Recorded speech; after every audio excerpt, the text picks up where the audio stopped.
America के मशहूर पादरी हिलेरियन हेगी के इस्लाम कबूल करने के बाद अब ऑस्ट्रेलिया के सबसे बड़े मुस्लिम विरोधी नेता शेरमन बर्गस ने इस्लाम कबूल कर लिया है। शेरमन बर्गस ऑस्ट्रेलिया के उन लोगों में से थे जिन्हें इस्लाम का सबसे बड़ा दुश्मन माना जाता था। उन्होंने मुसलमानों को विरोध में बड़ी बड़ी रैलियां की और मस्जिदों को गिराने और मुसलमानों की कत्लेआम का ऐलान किया। लेकिन अब उन्होंने खुद इस्लाम कबूल कर पूरी दुनिया को हैरत में डाल दिया है। शेरमन बर्गस वही इंसान है जिन्होंने कहा था कि इस्लाम दुनिया के लिए कैंसर है और इसे ख़त्म कर देना चाहिए।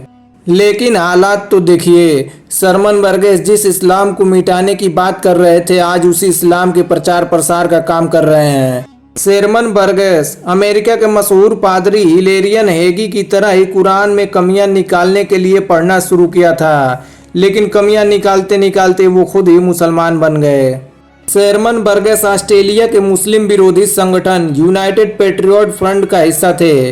उन्होंने ही साल 2015 में बयान दिया था कि ऑस्ट्रेलिया की ज़मीन को मस्जिदों से पाक कर देना चाहिए, लेकिन दुनिया उस वक्त हैरान रह गई जब उसी मस्जिद में जाकर उन्होंने कलमा पढ़कर इस्लाम कबूल कर लिया।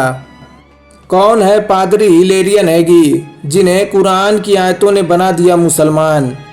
अमेरिका के कैलिफोर्निया शहर के मशहूर पादरी हिलेरियन हेगी ने ईसाई धर्म छोड़कर इस्लाम धर्म अपना लिया है, जिसकी वजह से पूरे अमेरिका और यूरोप में चर्चा का विषय बने हुए हैं। इतना ही नहीं, इन्होंने तो इस्लाम कबूल करने के बाद अपना नाम भी बदल लिया और पादरी हिलेरियन हेगी से सईद अब्दुल लतीफ बन गए। उन्होंने कहा कि इस्लाम के प्रति उनका झुकाव 20 साल पहले हुआ था, लेकिन हाल ही में उन्होंने इस्लाम कबूल किया है। हिलेरियन हेगी ने अपने ब्लॉग पोस्ट में कहा कि इस्लाम धर्म अपनाने के बाद वह शांति, खुशी और राहत महसूस कर रहे हैं। उन्हें ऐसा लग रहा है जैसे घर ले जाया गया हो। इंटरेस्टिंग बात यह है कि फादर हिलेरियन हेगी कई सालों से पूरी दुनिया में ईसाई धर्म का प्रचार प्रसार कर रहे थे। वो साथ ही साथ पिछले 20 सालों से इस्लाम को भी बड़े गहराई के साथ पढ़ते आ रहे थे। उन्होंने कुरान को पढ़ना सिर्फ इस वजह से शुरू किया ताकि इस्लाम में कमियां निकाल सकें।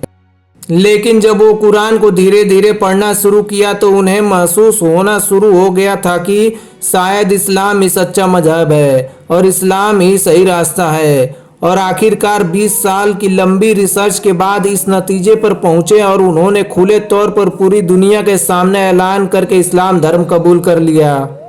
आप देख रहे थे यूट्यूब चैनल आज़ाद तारीख। अगर आपको ये वीडियो पसंद आया हो तो प्लीज़ वीडियो को लाइक करें और चैनल को सब्सक्राइब जरूर कर दें।